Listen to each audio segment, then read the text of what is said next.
bonjour, c'est toujours Rolance Barouti dans l'entrepreneuriat de survie à Bukavu. Aujourd'hui, nous sommes chez Auréole et nous venons parler avec les jeunes entrepreneurs, les femmes entrepreneurs, sur le sujet concernant les secteurs les plus porteurs en entrepreneuriat bukavien. Quels sont les secteurs qui nous donnent de l'argent ici à Bukavu? Est-ce que c'est à manger? Est-ce que c'est à boire? Est-ce que c'est la santé? Est-ce que c'est le transport? Est-ce que c'est la mode?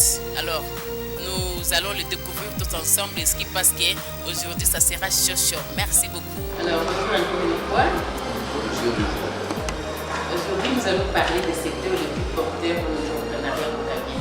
En équipe, nous tous on va parler, parce que nous tous nous sommes des entrepreneurs. Nous allons nous dire quels sont les secteurs les plus porteurs. Donc, chacun va penser et nous dire quel est le secteur le plus porteur ici à Bukavu. Normalement poursuivre. Mais à Bukavu, le plus porteur, le numéro 1, d'après mes études, c'est l'agribusiness, l'alimentation. Je veux aussi dire tout ce qui a trait à l'alimentation, parce que c'est les besoins de première nécessité de chaque consommateur. Et si je peux ajouter, il y a aussi la question de la saponification, parce que tous les jours on utilise des savons, des laits développés, oui. Alors tout d'abord, on a tous mangé. Vraiment, qui l'a montré à l'école, oui, on a tous mangé. Et c'est pourquoi ça nous revient encore sur l'agriculture. Vraiment, c'est le top des tops. C'est le numéro 1, l'agriculture. Parce que c'est l'agriculture qui fait l'élevage. C'est l'agriculture qui fait le... Donc tout, ça provient de l'agriculture. Alors dans l'agriculture, il y a quoi? Parce qu'il y a... C'est vague. Si on parle de l'agriculture, ou bien agroalimentaire, c'est vague. Est-ce que dans agroalimentaire, l'agriculture, on parle de porteur? Il faut d'abord savoir, le porteur pour nous c'est quoi? Nous ne sommes pas dans aide humanitaire.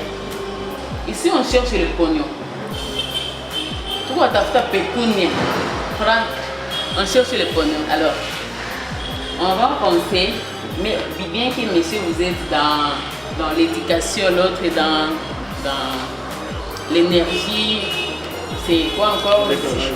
L'élevage, mais le top des tops c'est l'agriculture. Ah oui, c'est Fania, élevage de l'agriculture, c'est pas ça? Vraiment, Gombe, Marianne. C'est pourquoi nous allons penser d'abord, comme madame a dit, aux produits de première nécessité. C'est qu'on mange. Il y a quoi? Il y a d'abord les légumes, fruits et légumes. Alors, dans le fruit, il y a beaucoup de choses. Ça peut nous donner quoi? Le fruit. Ça peut nous donner le jus de fruits. Ça peut nous donner les confitures.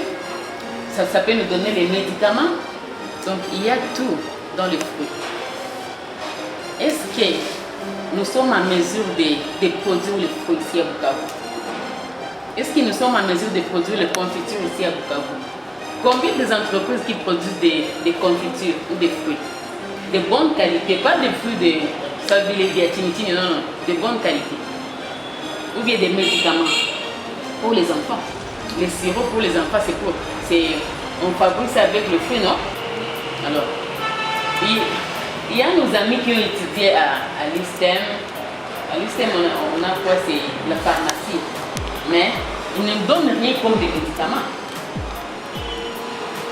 C'est pourquoi moi je pense que dans le fruit, il y a tout ce qu'on peut faire comme argent. Il suffit seulement de penser et de voir de loin. Parce qu'il y a Azam qui, vraiment, Azam a fait malisa à Portugal. Acha Boumia ou Mafou. Vraiment, qui a pris Azam? Et pourquoi pas? On a des fruits ici, on a des jus de fruits, mais on ne s'y met pas. À tout dit, Kabisa, tout ça, mais ok, on a fait un quasi bien proprement, bien. Légèreté commune. Alors dans le légume aussi, on a beaucoup de légumes ici à Bukavu. Problème est le climat. Moi, je ne parle pas des légumes qui viennent du Rwanda, non, non, non. D'ici chez nous. À part Bukavu, tout au Karibu, na Kabare, na Walungu, na Mwenga, na Iju. Donc, vraiment, nous avons tout. Nous avons des airs, les sols ils sont fertiles. Bien que des fois on dit qu'on n'a pas de routes désertes agricoles, c'est vrai, mais on peut essayer. On peut essayer pour l'humain parce que c'est la nourriture. C'est la nourriture qui fait l'homme, c'est ce que moi j'ai dit. Tu as pour la mout. Alors c'est le top des tops, c'est l'agroalimentaire dans l'agriculture. Hein? Alors dans l'agroalimentaire, il y a aussi l'élevage. Comme monsieur, il est dans l'élevage. Tu ne peux pas manger tous les jours les légumes. Il faut au moins gagner un macafido. En tout cas, je félicite sincèrement Madame Barouti pour son souci ardent aux jeunes entrepreneurs du moment. Ce que j'ai retenu en équité à Bukavu, parce que la thématique était quels sont les secteurs porteurs dans la ville de Bukavu. Et avec Madame Rolande Barouti, nous avons compris qu'à Bukavu, il y a de l'argent. Mais pour avoir cet argent, nos secteurs sont porteurs. Malheureusement, nous faisons mal notre travail. Et si on se mettait au sérieux dans notre travail, vraiment à Bukavu, il y a l'opportunité de gagner sa vie dans le monde entrepreneurial, dans différents secteurs qu'il a énumérés, et dont mon secteur de l'éducation dans lequel je suis en train d'intervenir est l'un de ces secteurs porteurs. Barouti dans l'entrepreneuriat de survie à Bukavu. Nous étions avec les jeunes entrepreneurs de la ville de Bukavu et on a parlé de comment avoir de l'argent ici à Bukavu, quels sont les secteurs les plus portés des entrepreneurs ici à Bukavu. Et les jeunes, ils étaient très émus, ils étaient très en mouvement concernant les sujets du jour parce que les sujets étaient très intéressants. Et nous vous encourageons encore une fois les jeunes parce que vous avez vraiment montré le besoin d'avoir de l'argent. Parce qu'on a parlé des secteurs agroalimentaires, on a parlé du secteur des mode et beauté, on a parlé du secteur de la santé, on a parlé du secteur de la restauration et alimentation. Vraiment, ici à Bukavu, nous avons de l'argent dans l'air. Il suffit seulement de croire et vous aurez votre argent.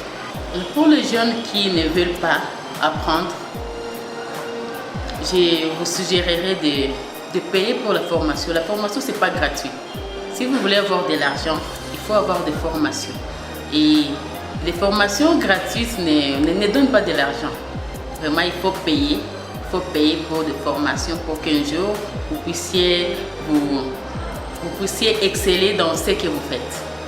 Et Je suis Odon Kambale, coach formateur permanent au sein de l'incubateur Auréole 1 de Bukavu. Mercredi, au sein de l'incubateur, nous organisons ce que nous appelons Café Connexion, un moment d'échange, de réflexion autour d'une thématique qui concerne les entrepreneurs. Et c'est par rapport à ça que nous étions réunis ce soir avec les entrepreneurs pour discuter sur les opportunités susceptibles d'être plus rentables dans notre ville et dans notre province. D'abord, à tous ceux qui ne sont pas encore abonnés à notre chaîne des jeunes entrepreneurs, vraiment abonnez-vous massivement à notre page des entrepreneurs de Bukavu et ailleurs. Et aussi, nous vous disons que à partir de $20, vous pouvez avoir votre propre entreprise qui va vous générer au moins 3 ou 5 $ le jour. Donc, il ne faut pas minimiser de l'argent parce qu'il y a de l'argent dans l'air.